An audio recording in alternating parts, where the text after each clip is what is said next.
ये कहानी है एक गांव की जहां रिश्ते खून से तो जुड़े थे, पर उनकी पहचान दौलत से होती थी।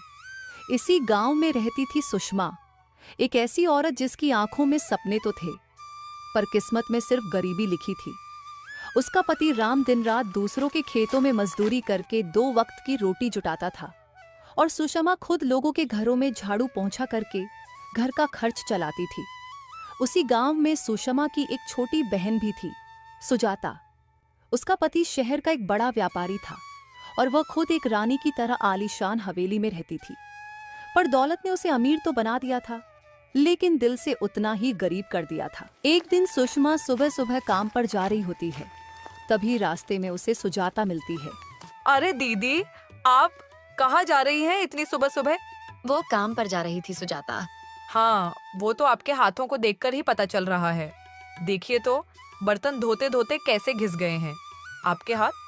खैर, मैं तो आपको ये बताने आई थी कि रक्षाबंधन आ रहा है ना, तो मैंने मोहन भैया के लिए सोने की राखी बनवाई है। पूरे 2 तोले की है। और आप क्या दे रही हैं भैया को?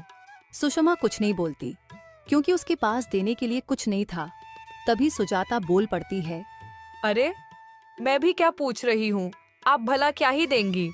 आपको तो दूसरों के घरों के झूठे बर्तन मांजने से फुर्सत मिले, तब ना कुछ सोचेंगी। सुजाता, हम गरीब जरूर हैं, पर मेहनत से कमाते हैं। भगवान ने हमें जो भी दिया है उसमें खुश रहते हैं।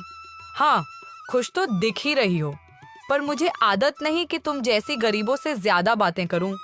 वैसे भी मैं और रमेश तो बड़े लोगों के साथ उठते बैठते हैं।